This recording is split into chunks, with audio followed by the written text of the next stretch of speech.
Hello, everybody. Welcome to Coffee Talk with Tara. I am Tara, and we are here with the interview series. I'm really excited to have Gina here of Hand, Heart, and Soul. That's soul, Yay. like the butt of your foot. You got it right. Yay! I know. I practiced.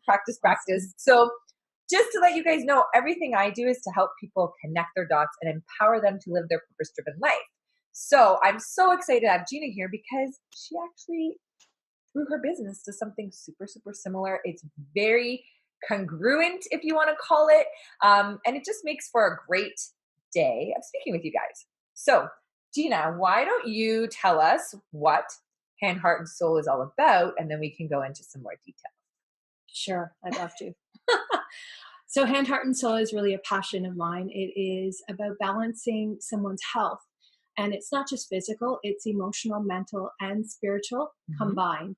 And so when I understood the importance of really looking at all of the aspects of what makes us tick, what makes us up, and makes us who we are, I realized that I needed to really look at what are the alternative ways to address our health. And looking at these four integral pieces to who we are. And so I started the journey. Actually, the catalyst was losing my mom to cancer very early on.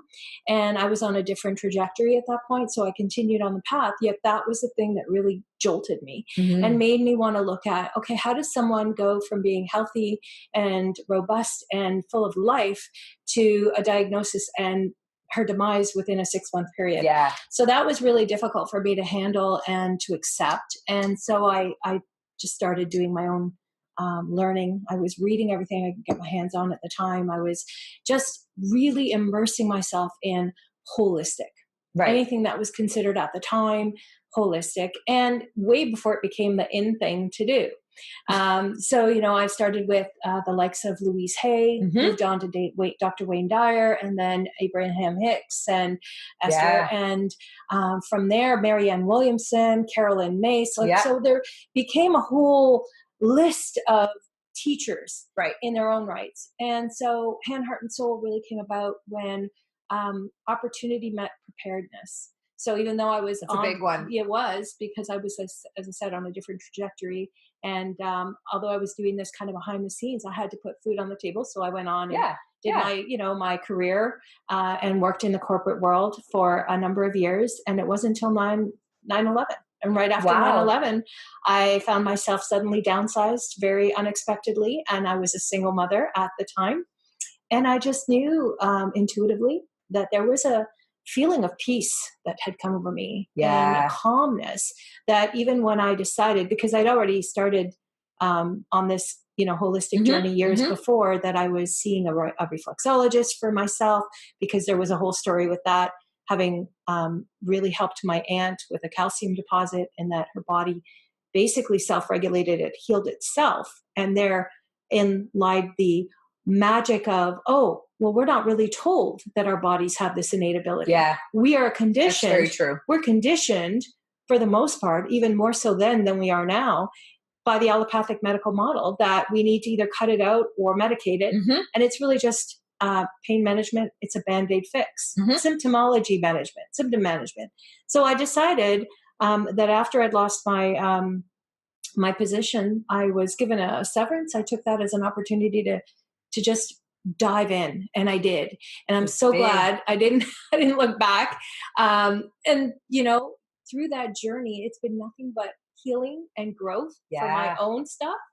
And also the ability and the privilege to be able to work with others who are resonating with these similar issues and other issues. Because as you know, when you start this type of work, the universe is really listening, paying attention to what are you doing? And the more you share of yourself, the better you get at your honing your skills, the more challenging the issues that you're faced with, not just in your own life, but as a practitioner, I find that I'll get better at what I do, and clients with more intense issues come around. And then I'm like, here's a challenge for me to learn something new. And it's really a win-win. It really is always a win-win. So I'm very, very grateful that I took the journey. I took the leap of faith. And intuitively just allowed my intuition to guide me and believe it, trust it. it's been an amazing journey, an amazing ride. And so over the years, I've added on, and I continue to, because I love to be a lifelong learner. And I've included hands-on therapies, I've included energy work, and I've also now, in the last 3 years, included unconscious mind therapies, which really just ties everything in so well. A lot of mind, body, and soul kind of thing, which I think, as you mentioned, holistic, we've always heard that word, but it's really hard to define holistic for me, just because I'm finding now the more work that we do, and as you get into it, there's so much. It's so broad. It's so vast. So holistic, when I think about it, and I really kind of dumb it down, it's mind, body, and soul, and what makes my mind, body, and soul feel good. So, amazing, because what you are doing, like you said, from that unconscious level, from the hands-on healing, and from all of these things, is you're putting that together to create a really holistic package for someone and healing. And I think that awesome, and kudos to you, because this is becoming such a forefront way of healing and being, not necessarily healing, just being. And I think really what you're doing is putting that ability to be out in the forefront and allowing people to be okay with it, because that's what this is all about. So one of the things, when you first started talking, you actually said something about 4 pillars. What are the 4 pillars for you? So it's physical, emotional, mental, spiritual. And actually, there's a wise Indian proverb that says that we are like a house with 4 rooms. And unless we go into each of those rooms on a daily basis, even if it's just they say air it out, so to speak.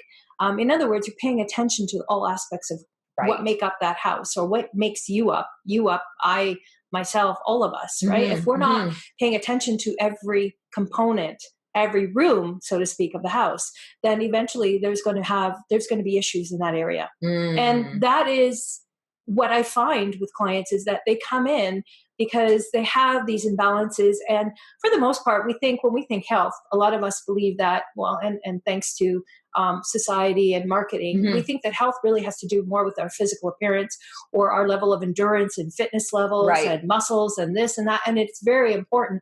And nutrition, of course, is a very big component of that. It's one aspect. It's not the only thing that's going to deem you healthy. And so when we can move away from that thought process and allow for ourselves to say, okay, I'm going to handle how I eat. I'm going to change some things in my diet, my food intake. I'm going to improve all of those aspects with physical movement. How am I doing on the emotional end of things? How am I doing on the mental end of things? And how am I doing on my spiritual connection? Because at the end of the day, as you know, Tara, we're first and foremost spirits in a home, in this body that houses our spirit. So unless we actually take that and make that our priority, we're missing the mark completely. Right. And this is a really interesting conversation. It actually brings me back to a time when I had an intuitive person talking to me once and said they were looking at my family as a whole, and they said to me, well, you're very healthy. You're a very healthy individual. And at the time I was like, that's quite interesting, because from a body perspective, we're kind of similar from what we eat. And then he prefaced and he said, you've done a lot of the inner work that makes you healthier. So I think, that proverb and what you're saying really speaks to me specifically. And I hope it speaks to anybody that's listening to this, because really, if you take care of your spirit more so than, yes, we are in a physical body, but if you're really taking the time to heal and air out your spirit and go inwards and connect with yourself, you actually can reverse so much. You can heal yourself in ways that, people call it a miracle. It is a miracle, but we have that ability. So you putting that together and teaching that to people and really helping people understand that, I think, is so vital right now. And it just, I love what you just said, because I had just had a big aha moment here, guys. So I was like, oh yeah, that's amazing. Yeah. So talk to me about, who is it that, people in general, obviously, anyone that's looking for reflexology or some coaching. So, but do you typically find that a specific individual comes to you? Is it a woman? Is it someone that's, I don't know, burnt out, or like Right. who's kind of Right. engaging with Gina and Hand, Heart, and Soul? Great question. So, you know, someone once said, "You can't be all things to all people," Right. right? And I think that that is actually a detriment if we're trying to be all things to all Yeah. people. And for the most part, because I've been a lifelong learner, and that's something that I pride myself in, and I just love it for my own Hmm. knowledge. And why not share it when I do know it and practice it? And the more you practice it, the stronger, Right. the better you Right. get at Right. it. I had to let go of that belief that you could only do one thing and do it well. You couldn't Mhm. do more than one thing. And there's still a lot of people that actually, Yeah. they believe that. Right. I don't. Right. I've let that go. Now, I'm not to say that I'm going to be all things to all people yet, because of what I do offer, and there's a variety there. I tend to attract Right. from all angles. And what I would say is that the client market that I guess I really do market to is more female than Mhm. men. I see more than them, although I have had clients that have been male. And for the most part, they're female anywhere between the age of, say, 18 to 65. And these are women who are, I'm saying in general, my market is anyone who's probably feeling stuck, whether it's physically, emotionally, mentally, spiritually, or they're just stuck in their health. And they've gone to the allopathic medical model. It has not worked. Right. It hasn't helped them, and they Right. can't give them any answers, because obviously their issue isn't just what's going on physical. It is those other areas Right. that I mentioned, Right. and they're not addressing them when they're going into a medical doctor's office. They don't look at what's going on, on the spiritual aspect. They don't even touch on that. And so if they're coming in because it's an energetic thing and they haven't had the help from the allopathic model, then they'll come to me and I'll introduce them to Right. things like energy therapies, energy healing. Then, it's always the client's level of readiness, right? We can talk and talk and talk and share, and there's never any harm in doing that. In fact, I believe planting seeds is our job. Mhm. Those that are meant to hear it will finally get it when they're ready to get Right. it. So there's no harm in giving them the information, sharing the information, and I don't take it personally if they don't do anything with it immediately. It's when it finally hits home, that Yes. message, Yes. that even if they've heard it 99 times, that 100th time is like they're hearing it for the first time. Yeah. And it was because that is when they were ready to, now I'm going to move forward with. Yeah. And I will make suggestions based on how ready are you to go deep. Like, we're going to look at what's going on with your unconscious patterns, because we're creatures of habit. We're all patterned creatures. Mhm. Mhm. And what are you doing? Because unconsciously, it's what's really driving the bus, so to Right. speak. Right. So what is it that you're doing that's producing these results that aren't working for you now? And if those results are being, like, the definition of insanity, right? Doing the same thing Over and over. and expecting things to change. Exactly. So if you want them to change, we need to figure out what's the program. Mhm. What are you running? And then we need to make the changes at the unconscious level in order to get new results. Right. And it's only when they're ready to go there, right? They have to be willing to, and here's the trick. They need to know it's work. It's work. If they're willing to put in the effort, and it's going to be time, money, and energy, there are no two ways about it. Mhm. Mhm. If you really want it, you're going to work at it. And then it's going to give you the results you're looking for. Really, all I'm doing is guiding them through the process. I'm holding their hand. I'm holding them accountable. And I'm really cheerleading them on. Yeah. They're doing the work. If they're coming in saying, fix me, well, then that isn't going to work. Nothing is going to work even long term. Doesn't matter if they come to me or anybody else. What they're looking to do is have someone else do it for them. And so ultimately, that's not going to be very productive in the end. Yeah. So for me, the clients that come to me are coming because they feel stuck or they've had no luck with the allopathic medical model. So we want to try holistic hands-on therapies. And then at their level of readiness, go deeper. Right. Go into where does this begin? Because we've all had a past. We all have emotional baggage that we carry from the past. And that is the stuff that energetically keeps us stuck and keeps us sick. Mhm. Mhm. Yeah. It's